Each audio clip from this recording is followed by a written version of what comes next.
Muito bom. Boa noite, pessoal. Boa noite. Eita glória, sejam bem-vindos mais uma vez à nossa palestra pública aqui da nossa fraternidade. O palestrante de hoje, escalado, não pôde vir, me avisou na última hora. Então eu fiz uma repescagem de algumas informações aí pra gente... já fazia tempo já que eu queria fazer esse bate-papo com vocês. Eu acredito que com as informações de hoje, ou nós vamos desmistificar muita coisa, ou a gente vai bagunçar mais ainda a cabeça. O importante é ninguém sair aqui do jeito que chegou. Ou vai sair cabeça mais bagunçada, ou vai sair a cabeça esclarecida. O importante é mexer. Então vamos fechar os nossos olhos, vamos buscar a presença meiga e carinhosa de Jesus. Amado Mestre Jesus, nesse momento em que nós nos reunimos mais uma vez nessa casa de oração, elevamos as nossas vibrações de gratidão por todas as oportunidades de aprendizado. Confiamos, Senhor Jesus, na justiça de Deus e confiamos que todas as situações que vivenciamos nos trazem algum tipo de conhecimento e renovação. Então que na noite de hoje nós possamos transformar todas essas informações em motivos de nos autoconhecermos, de nos autoavaliarmos e coragem para que nós possamos aplicar em nossas vidas as mudanças que são necessárias. Que os bons espíritos envolvam todas as pessoas que aqui estão e aquelas que nos assistirão depois em casa em vibrações de amor, de esclarecimento. E que nós possamos, Senhor Jesus, na noite de hoje, sairmos daqui com a nossa alma cheia de consolo, de conforto e de renovação. Que assim seja, graças a Deus. Muito bom, pessoal. Vamos lá. Vamos começar com o objetivo desse bate-papo. Por que eu tive a ideia de montar isso aqui? A gente realiza nas quartas-feiras o nosso tratamento espiritual. Eu, minha esposa, as meninas que trabalham com a gente faz o acolhimento das pessoas que vêm para o tratamento e muitos de vocês já fizeram a triagem com a gente. E aí as pessoas elas abrem o coração e trazem para nós as causas das suas aflições. Nós fazemos a orientação sobre o tratamento, algum esclarecimento daquilo que a doutrina espírita nos traz, nos ensina, e aí a pessoa passa pelo tratamento. Mas se nós formos analisar muitas, vamos dizer assim, muitas situações que os nossos pacientes passam, muitas coisas poderiam ser facilmente vivenciadas com um pouco de esclarecimento. Além do esclarecimento, um pouco de confiança. Nós já falamos várias vezes que nós não fomos jogados na vida material, na reencarnação à toa. A nossa vida segue um propósito. E esse propósito ele vai seguir um rumo ou outro rumo, a depender das nossas escolhas, das respostas que a gente dá aos estímulos que a vida material nos oferece.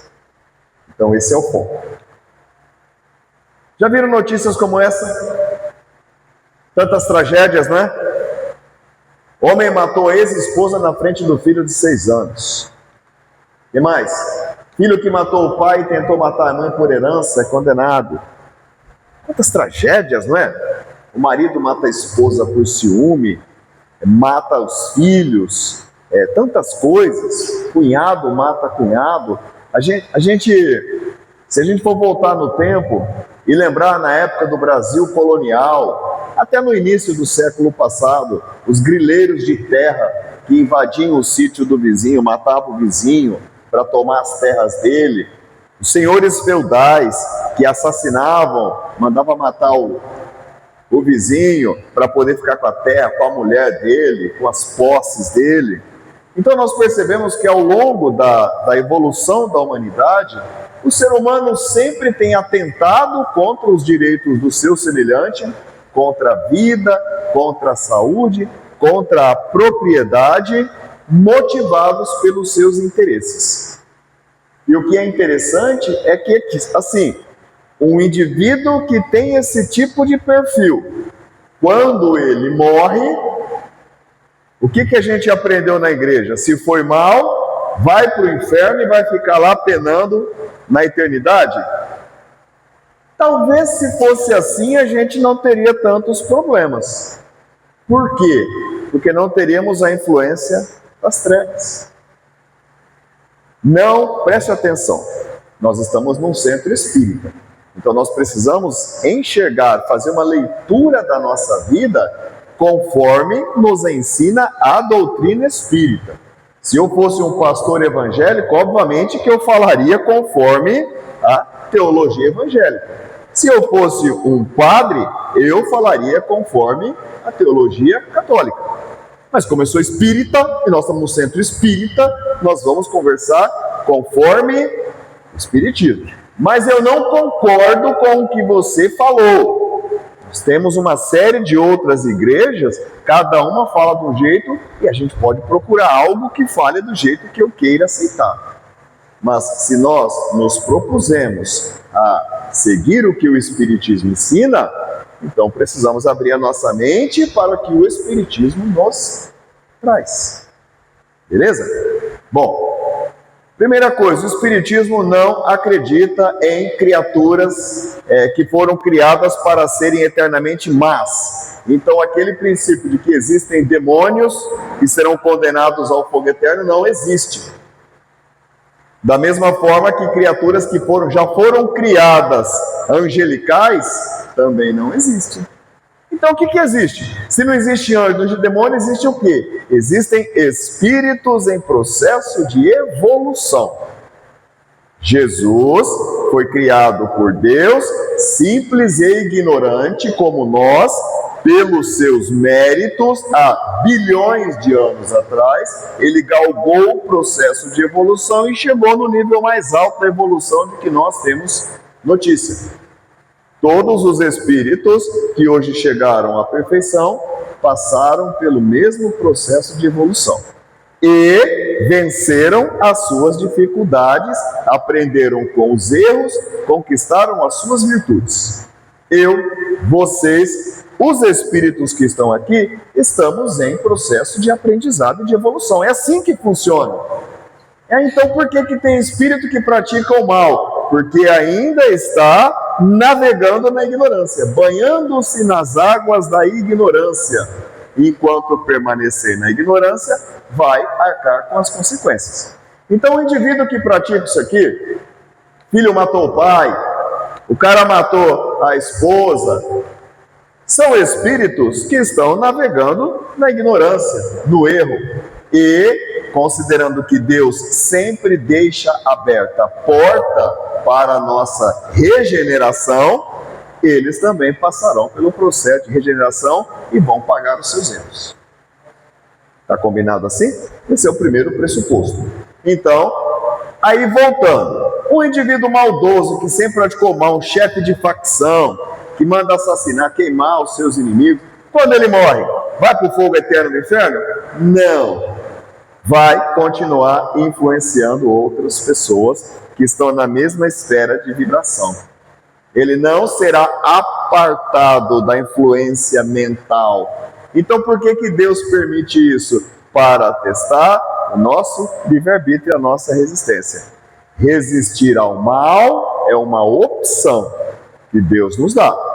Não resistir e se deixar levar pelo mal nos coloca sujeitos às consequências do mal.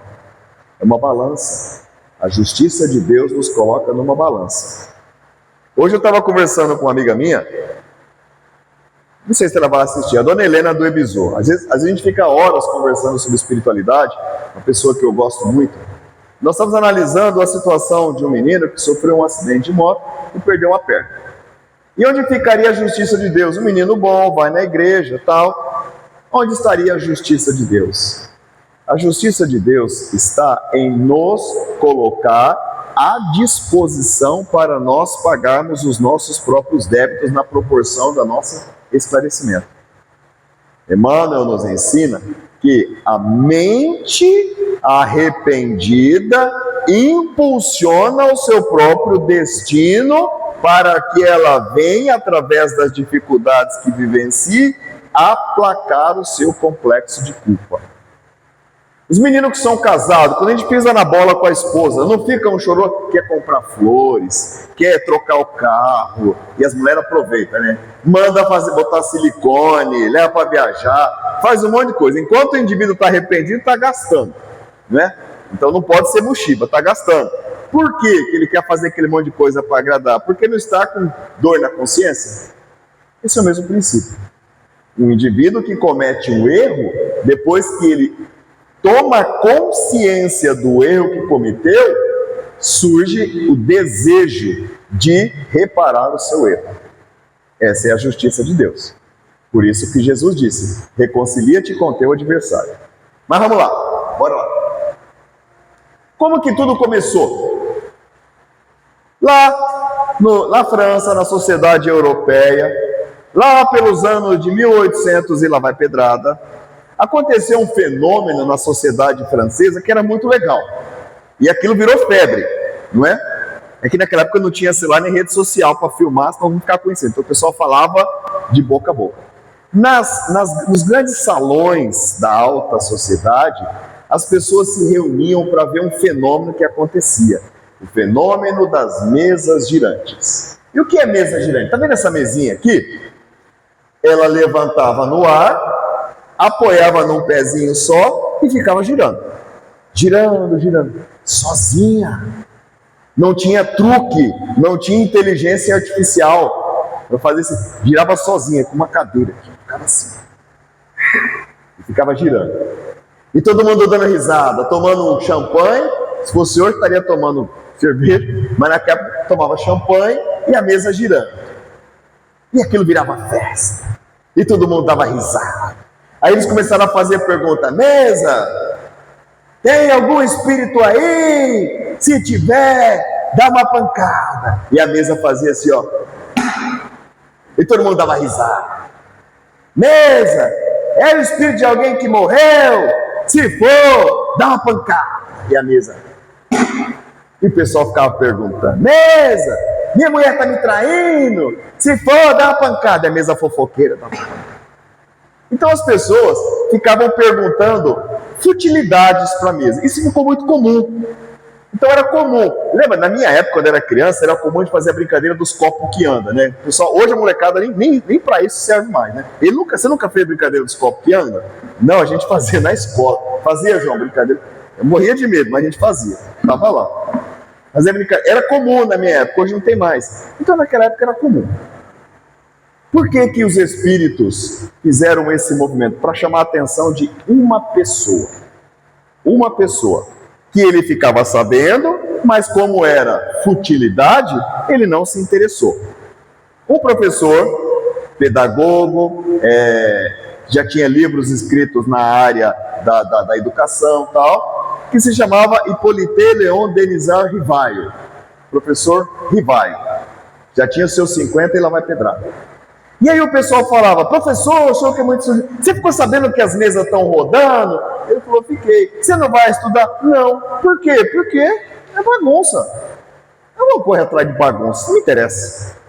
Até que um amigo dele, de muita confiança, falou: professor Rivaio, eu estou fazendo as mesas girando na minha casa. Vamos lá ver? Ele falou assim: você, velho, você é um homem sensato, está mexendo com essas bobeiras. Eu falei: não, é sério.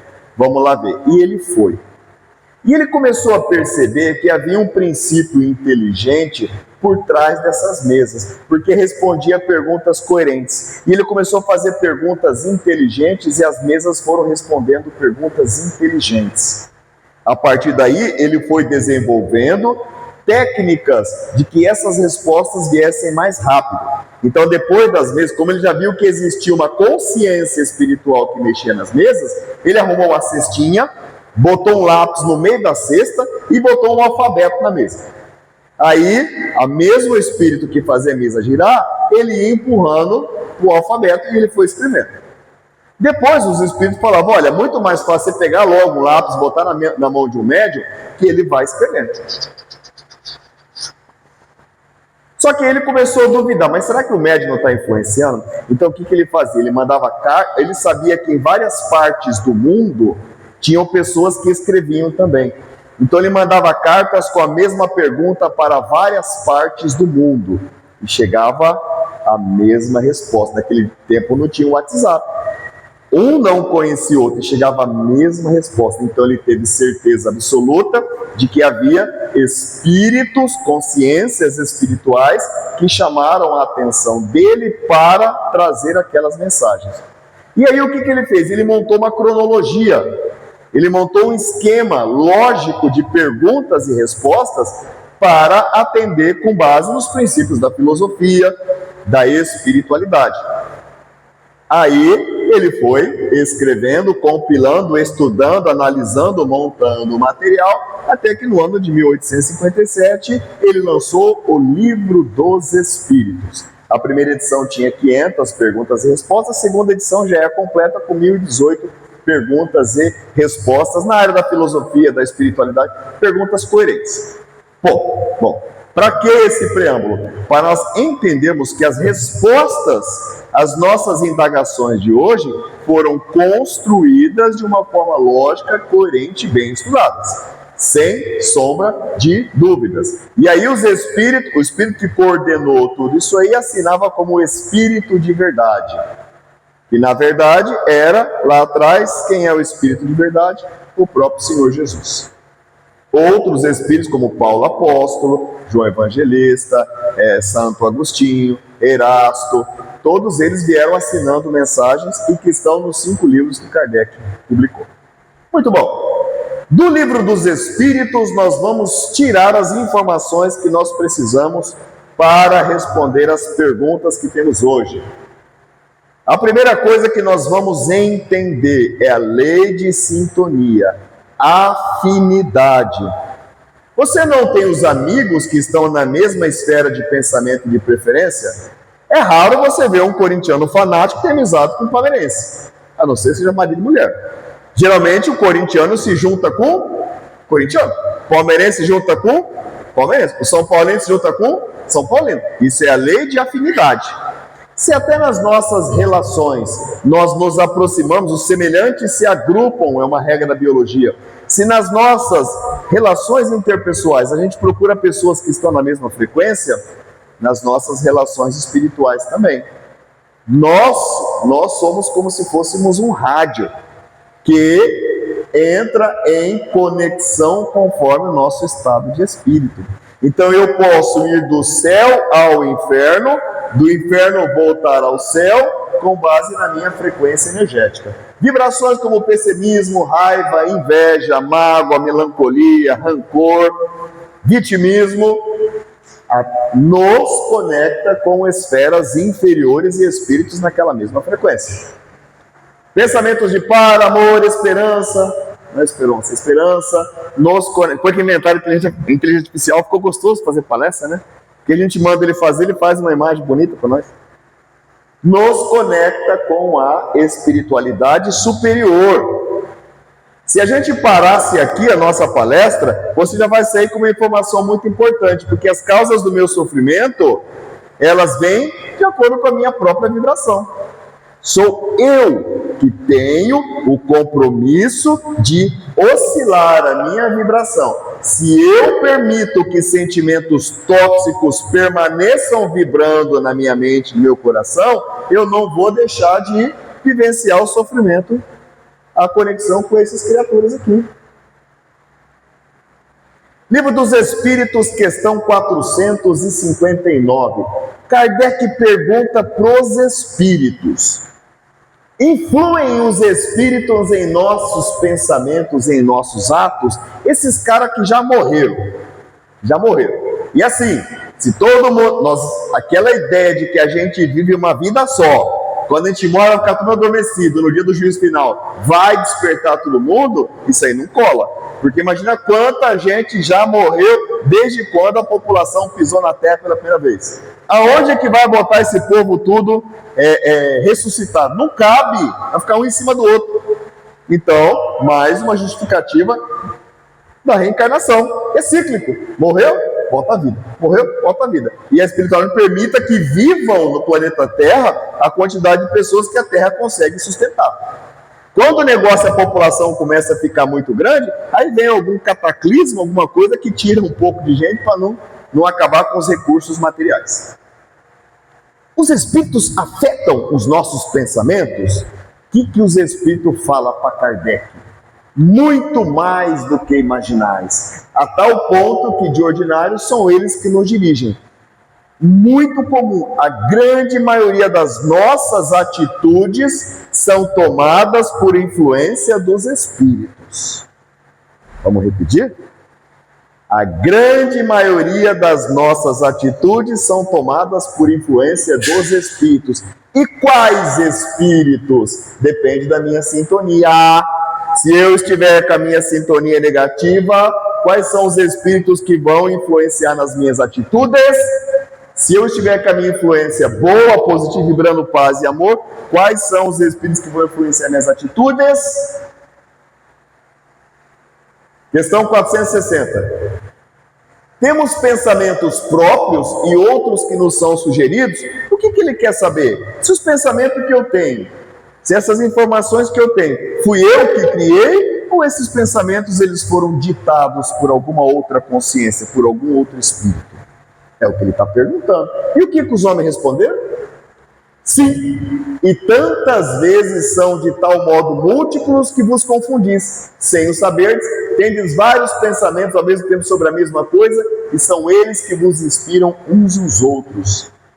Oscila, um pouco meu, um pouco deles, um pouco meu, um pouco deles, e o pensamento inspira uma vontade. Vai lá, escreve aquele comentário na postagem que a tua vizinha fez, que a tua cunhada fez, aquela tua cunhada que você não gosta dela, ela postou um negócio lá, aí fica o espírito, sabendo que vai virar um inferno na tua vida, mas você vai lá e escreve. E o que acontece? A mulher fica aborrecida, quebra o pau, e a tua família fica no inferno. E o espírito, ele fica feliz, porque você atendeu ele. Isso é um exemplo bem basiquinho, bem basiquinho. Vai lá, entra na conta da empresa e faz um saque, uma transferência, ninguém vai perceber. Você tem acesso à conta da empresa, entra e faz um saque, ninguém vai perceber. E aí você vai, naquele momento em que o Espírito está te inspirando uma coisa imoral, você se fecha nas consequências, você não pensa nas consequências.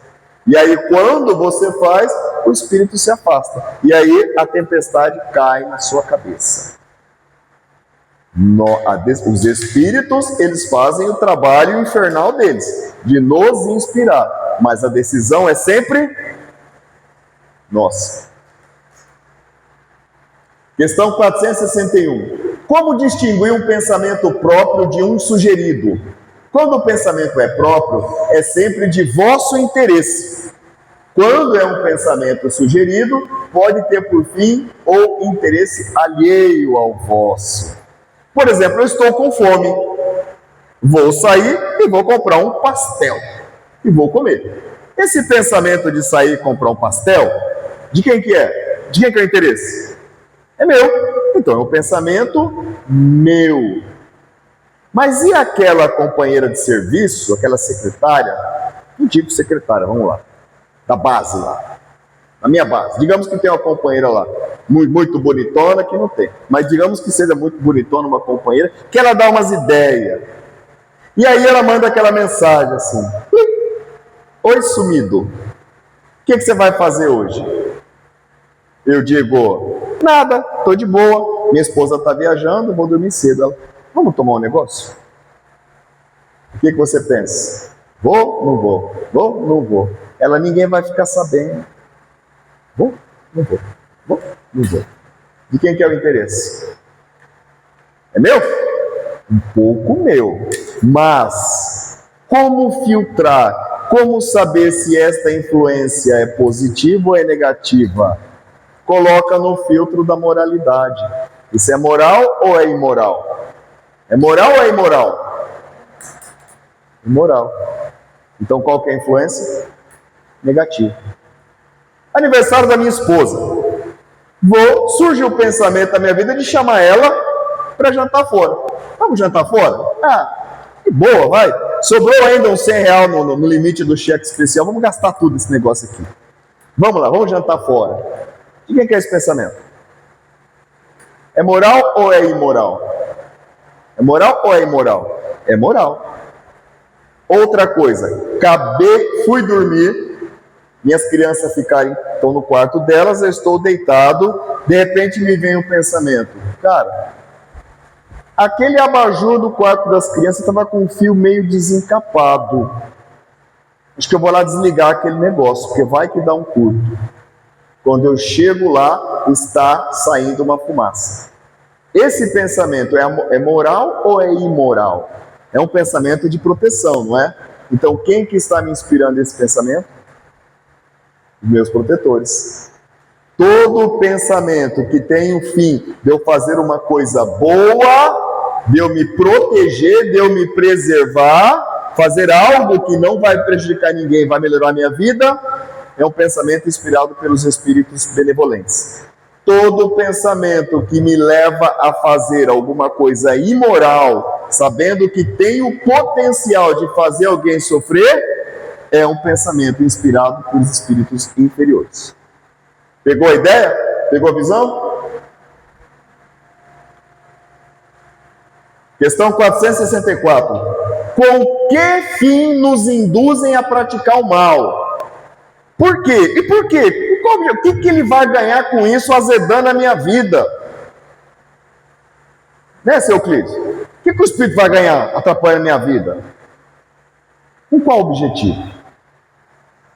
Os espíritos imperfeitos que se comprazem no mal procuram vos desviar da senda do bem para vos fazerem participar de seus sofrimentos. Porque eles já estão na situação difícil. Ele já está na lama e ele quer que todo mundo fique na lama, junto.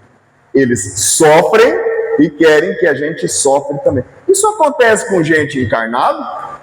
Tem indivíduo que está numa situação ruim financeira e fica alegre quando alguém também está pior do que ele, para sofrer, para meio que ele compensar. Eu estou ferrado, mas tem gente que está pior do que eu. É a mesma situação. É essa vibração. Olha aí. E é mais ou menos assim que eles nos influenciam. Isso aqui é o dia inteiro. Isso aqui é o dia inteiro. Nós estamos envolvidos numa multidão invisível de consciências que perderam a matéria, mas continuam aí em busca dos seus próprios interesses. A todo o tempo. Por isso que Jesus falou, orai e vigiai para não cair em tentação. Quanto tempo? O tempo todo. Até quando? Até o fim da vida. A luta é constante. No livro Universo e Vida, presta atenção. Eu vou fazer até um desenho aqui. Eu fiz desenho para a Helena hoje, que ela entendeu. Ó, deixa eu ver se esse aqui é. Ó. Não, aqui não presta. Vamos ver esse aqui. Recarregável, marcador permanente. Agora já foi.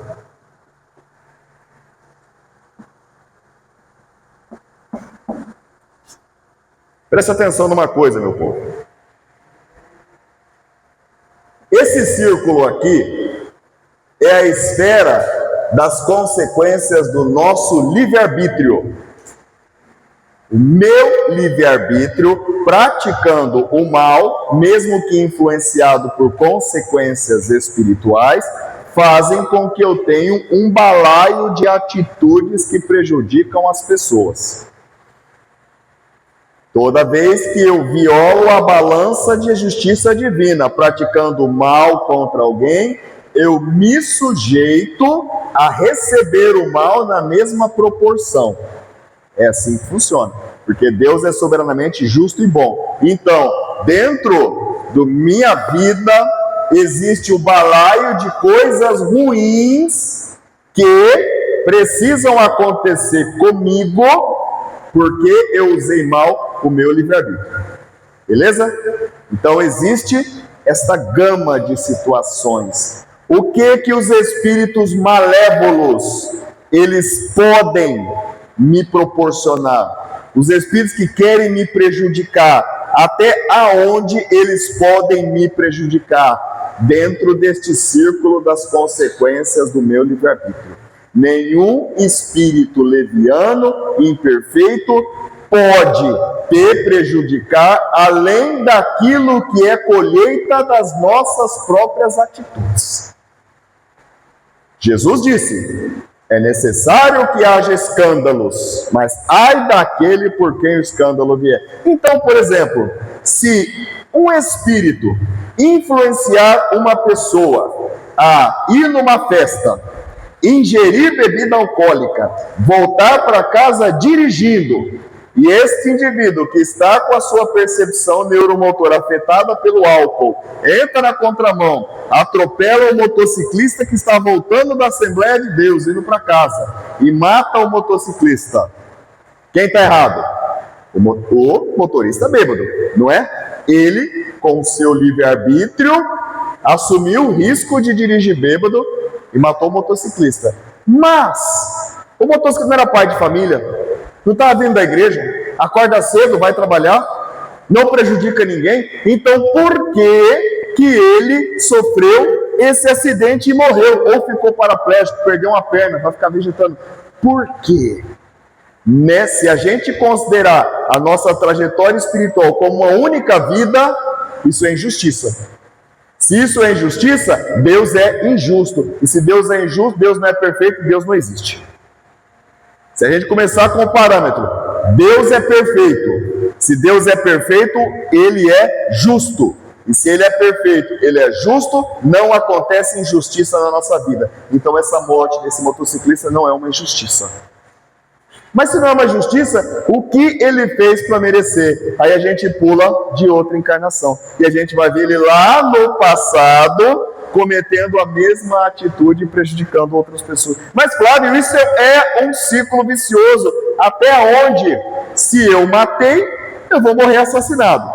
E aí, eu paguei. Mas o cara que me matou vai morrer assassinado. E ele vai pagar. E até quando? Até que haja o perdão. Até que as pessoas parem de prejudicar umas às outras. Porque aí, se não tivesse o motorista embriagado, havia necessidade de morrer de acidente. Esse motociclista ia sofrer um acidente e desencarnar sem que ninguém tivesse praticado aquele ato contra ele. Interrompe aí. Deus usa a própria maldade do homem para punir o próprio homem. Pegou a ideia? Pegou a visão? Então vamos seguir. Então com isso a gente interpreta o que o espírito áureo... Vou botar aqui, né? A gente interpreta o que o espírito áureo diz. Tudo o que as inteligências reveladas podem fazer é rigorosamente condicionado aos limites de justiça e tolerância que o governo da vida estabelece no interesse sumo bem.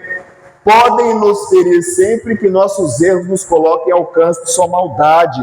São as nossas atitudes que nos colocam vulneráveis à influência dos espíritos perversos. Nenhum espírito perverso pode fazer um mal na tua vida que não esteja dentro do desdobramento do teu livre-arbítrio. Conseguem entender o parâmetro da justiça de Deus? Se não fosse assim, Deus não seria justo e não seria perfeito. Ah, então eu não acredito em Deus. Então tudo isso aqui que eu estou falando é besteira. Esquece aqui tudo. Se você não acredita em Deus, então esquece que tudo segue a tua vida. Acha que isso aqui continua sendo justiça. Mas se você acredita em Deus, num Criador, que é soberanamente justo e bom, então isso aqui começa a fazer sentido. Olha aqui. Por mais que as consciências debeladas queiram prejudicar a família, é a conduta moral deles que os torna imunes à influência dos espíritos. Uma coisa que já me perguntaram. Flávio, amarração para o amor, macumba amorosa, pega? Pega ou não pega? Pega. Pega. E pega muito. Mas por que pega? Então pronto, agora lascou. Então Deus é injusto. Imaginemos duas situações. Indivíduo casado, na polícia tem muito isso aí, infelizmente. Indivíduo sargentão, sargento velho, tem aqueles bigodão, tal, comandante de força tática, faz um bico num supermercado, fica lá fazendo segurança, cara de mal para todo mundo, tal, tudo casado, com filho, se engraça com a balconista do supermercado. Novinha, bonita. E o cara lá, né? Mulher adora, homem grisalho, tal, bigodão, tal, polícia. Passa de plantão de viatura na frente, assim, bração assim, olhando para ele. Não é? A menina se derrete. E a ideia vai hoje, ideia vai amanhã e começa a sair. Sai hoje, sai amanhã. E ele começa para fazer o argumento: olha, eu estou separando, meu casamento está em conflito, estou separando da minha mulher.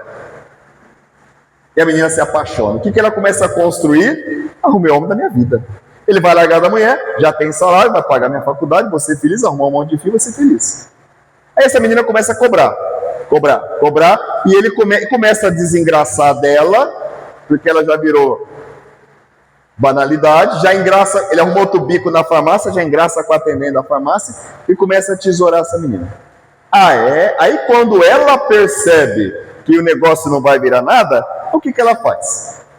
Ela vai numa casa espiritualista que trabalha com esse tipo de situação, porque não é todo o terreiro que faz esse tipo de patifaria.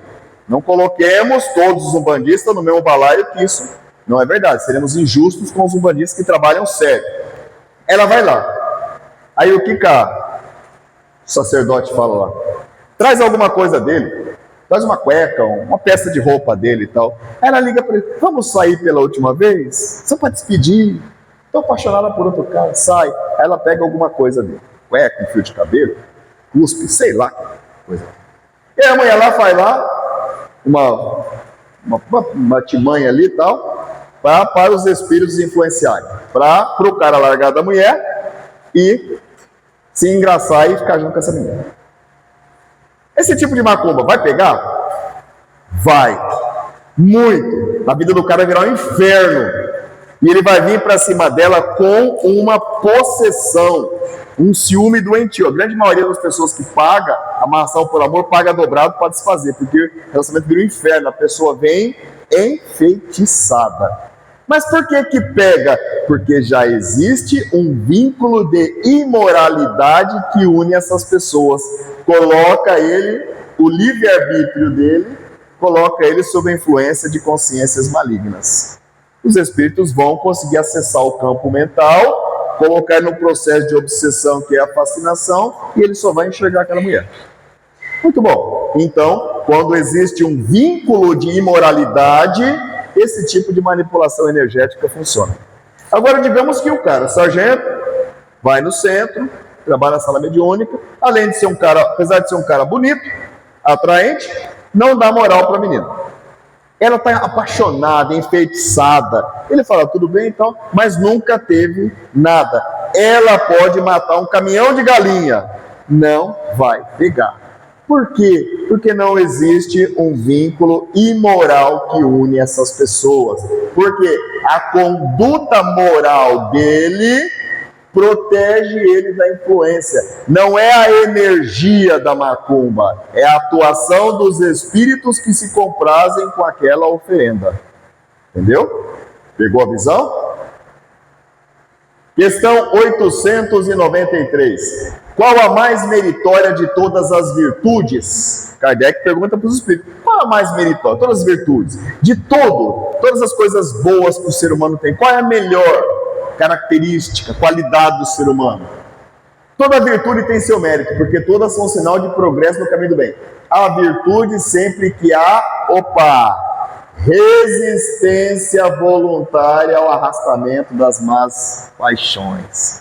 Toda vez que vem vontade de fazer alguma coisa imoral, que você sabe que tem potencial de te prejudicar ou prejudicar alguém, você resiste. Está comichando de vontade, mas resiste, muda o pensamento. Não, hoje eu não vou ligar, hoje eu não vou sair, hoje eu não vou beber, hoje eu não vou desviar dinheiro da empresa, é um dia de cada vez. Pegou a visão? Resistir. A evolução vem na resistência. Meus amigos, se não houver uma decisão da pessoa de resistir à influência das trevas, não existe tratamento espiritual que tenha efeito, porque tanto os espíritos maus quanto os espíritos bons respeitam o nosso livre-arbítrio. Se o indivíduo não resiste, ele não vence. Questão 909. Podemos, por nossos esforços, aniquilar as nossas más tendências? Como que eu faço para me libertar das minhas más tendências? Fazendo esforço. Sim, e é esse o sentido da vossa vida na terra, combater vossas imperfeições. Pronto, é por isso que a gente está encarnado. Ei, digam ei! Fala, ei! Agora vocês descobriram por que nós estamos encarnados, para sermos testados nas nossas más tendências. Então, quando a tua vida está ao inferno, quando está tudo dando errado, parabéns! O teu planejamento reencarnatório está sendo cumprido fielmente. Por quê? Porque a providência divina está me testando a resistir. E presta atenção, as provas que nós vamos passar, elas são criteriosamente escolhidas dentro dos nossos desvios morais. É por isso que incomoda tanto. É por isso que alguma situação que eu vivencio me faz sofrer tanto. Outras provas que outras pessoas passam, talvez se eu passasse, não me faria sofrer. Por quê? Porque aquilo já não me abala. As dificuldades, elas serão colocadas na nossa vida para abalar a gente. Então, mas Deus é cruel, porque sabe que eu já sou ruim nisso aqui, então por que faz eu passar? Porque você é ruim nisso aqui. Você vai passar até aprender. E se eu fugir, vai voltar mais difícil. E se eu me matar? Pronto, acabou. Vai voltar mais difícil. Não tem como fugir. E se eu largar? Vai voltar do mesmo jeito.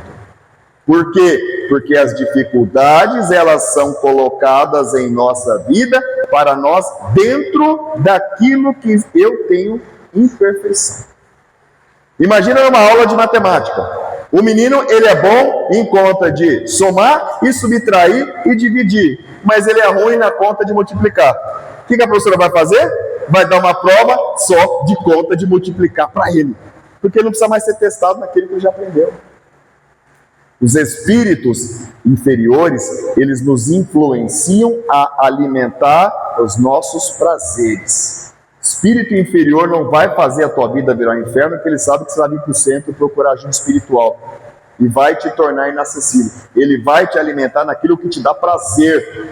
Sexo, poder, vaidade, dinheiro. A tua vida está sendo influenciada pelas trevas na proporção em que as situações da tua vida estão alimentando aquilo que te dá prazer. Estão alimentando a imoralidade. Pode ter certeza que aí existe um espírito inferior que está te influenciando. Ah, mas eu estou desempregado, eu não arrumo emprego, tem uma macumba que fizer na minha vida para eu não arrumar emprego. Meu, você está desempregado para que você possa desenvolver a tua capacidade de resistir. Às vezes, o emprego que você quer vai alimentar a tua vaidade, o teu orgulho. Aprenda a ser mais humilde, começa por baixo. Essa é a razão da vida. Questão 469. Pode se livrar de um espírito obsessor? Ah, como é que eu vou me livrar desse espírito que inferniza a minha vida? Fala para mim, fala. Sim, pondo em prática os meios indicados no Evangelho, combatendo as suas más sugestões. Beleza, então ele traz uma lista de situações no Evangelho para me livrar de espíritos obsessores. E quais são? Capítulo 17, item 4. Conhece-te a ti mesmo. Opa! Eu preciso identificar quais são as nuances do meu comportamento que me levam à imoralidade. Eu identificando aquilo que eu costumo fazer que vai me levar à perdição, já é o primeiro passo. Então eu vou combater e resistir aquilo que me leva à perdição. Autoconhecimento.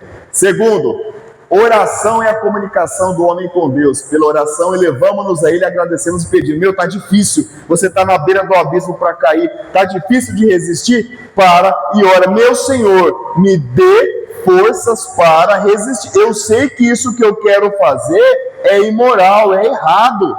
Então me dê forças para resistir, para que você esteja envolvido no halo energético e te isole da influência dos espíritos, você passe por aquilo. E capítulo 15, fora da caridade não há salvação. fazer a caridade. Então eu vou sair distribuindo, pegar meu salário inteiro e vou comprar a cesta básica e sair distribuindo para o povo. Não é bem assim. Questão 886 do Livro dos Espíritos. Qual é o verdadeiro sentido da caridade? Acho que não é essa questão não, mas faz de conta que é. A pergunta é essa, o número que não está certo. Qual é o verdadeiro sentido da caridade segundo ensinava Jesus? Já falei várias vezes. Caridade tem 3 perninhas. Benevolência para com todos, com todo mundo, até para tua cunhada fofoqueira. Ser bom para todo mundo, até para aquele companheiro de serviço que quer te prejudicar. Benevolência para com... Mas o cara só pisa no meu calo. Seja bom. Ser bom não significa que você fica lambendo as botas dele. Nós temos o direito de não permitirmos que pessoas tóxicas afetem a minha vida, mas eu preciso ser bom. Se precisar de mim, eu vou ajudar, não vou me vingar. Benevolência para com todos, indulgência para com as imperfeições alheias. É entendermos que as pessoas têm as suas fragilidades e eu também tenho. Eu estou andando de moto, uma motorista que acabou de tirar a carta, eu entrei no ponto cego, ela me fechou e quase me derrubou. Eu tenho indulgência e eu sei que ela não tem habilidade. Moça, vai com calma, por favor, vai com Deus. Se eu não fosse indulgente com as imperfeições, e por aí vai. Pegou? E terceiro, benevolência para com todos, indulgência para com as imperfeições alheias e perdão das ofensas. A pessoa me prejudicou, perdoa, mas eu estou magoado. Não alimente desejo de vingança. Perdoar no primeiro ponto é não se vingar. Se libertar daquele ranço é depois, mas primeiro se liberta e dizer se vingar. Não desejar o mal para aquela pessoa. Com base em tudo isso, eu pergunto para vocês: como blindar a alma? Depende de quem eu blindar a minha alma contra a influência de espíritos perversos. Depende de quem? De nós mesmos. Então não existe libertação se não tiver um compromisso de cada um em resistir às influências inferiores. Primeiro, qual é o primeiro espírito que eu tenho que me libertar? O meu. A primeira influência maldosa que eu tenho que me libertar, a minha. Procure corrigir a si mesmo para se tornar imune à influência dos maus espíritos. Se não adianta, não tem trabalho de umbanda, candomblé e faquimbanda que vai te isolar da influência de espírito maligno se não tiver a tua própria participação. O que é mais fácil? Eu falar para vocês, a tua vida está um inferno porque fizeram a macumba para você e transferir todos os seus problemas naquele trabalho e te despertar o desejo de se vingar? Ou eu falar, a tua vida está um inferno porque você está sendo testado por Deus e está obrigado, convidado a fazer uma renovação moral. É Deus te mostrando aquilo que você precisa mudar. O que tem de gente que vem diagnosticado com macumba feita não está escrito. Ah, minha vida está no inferno, estou desempregado, meu casamento está ruim. Vai numa cartomante e a pessoa joga a carta e fala, fizeram a macumba para você. Quanto que ela cobrou para jogar as cartas? R$10. E quanto que ela cobra para desfazer a macumba? 1.200 conto. O golpe está aí, cai quem quer. Aí a pessoa, não vou pagar porque está cobrando, é charlatanismo. E vem aqui fazer o tratamento espiritual, só que ela já vem diagnosticada. Põe na cabeça que é uma macumba e quer que eu desfaça a macumba, a pessoa não compra nem um pacote de papel higiênico certo. Quer que eu desfaça a macumba, mas a pessoa não quer enxergar que as dificuldades são apontadas por Deus para ela mudar. Esse é o princípio. E se você não mudar nessa reencarnação, parabéns, na próxima vai começar tudo de novo. Ou a gente adota um processo, um programa de renovação moral enxergando a realidade, ou a gente vai patinar no barro e vai passar para outra encarnação. Deu, né? Deu, né? Muito bom. Obrigado, pessoal. É isso que nós tínhamos para hoje. Que Deus abençoe a todos. Você que teve o estômago para assistir minha palestra até aqui, parabéns, Deus te abençoe. Vamos nos preparar para recebermos o passe. Vamos fazer nossa prece? Vamos acerenar o nosso coração.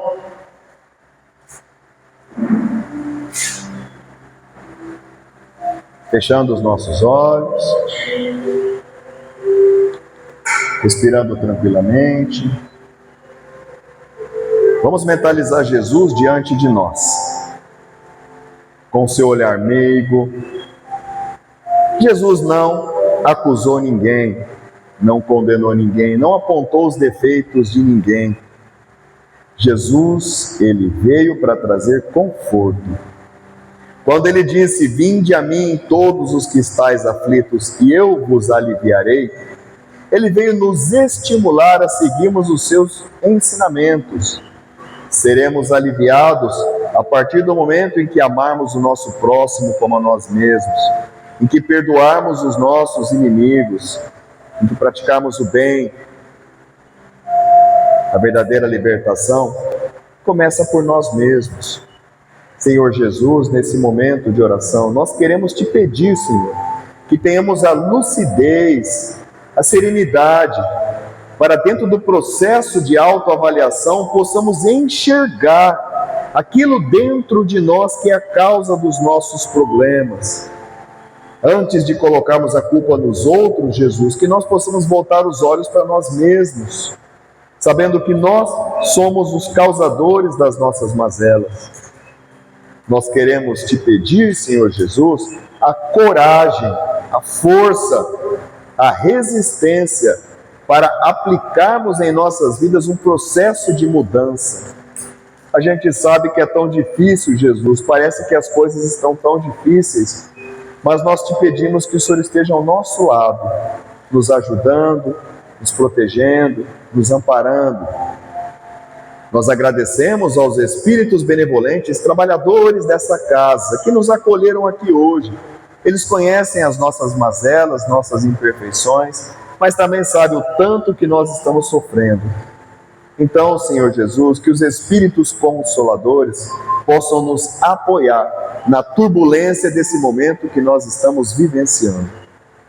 Que possamos voltar para casa com o coração cheio de paz, mesmo diante de todas as dificuldades, que possamos ter uma noite tranquila de sono e receber ao longo do desdobramento pelo sono as orientações, os esclarecimentos dos nossos protetores espirituais. Obrigado, Jesus. Obrigado ao nosso anjo da guarda e a todos os espíritos benevolentes pela nossa reunião e pelos esclarecimentos de hoje. Que assim seja, graças a Deus. Os pais com crianças já podem ir para a fila já, para receberem o passe.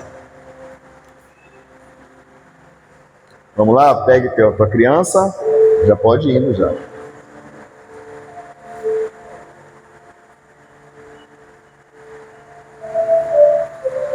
Vocês podem ir também.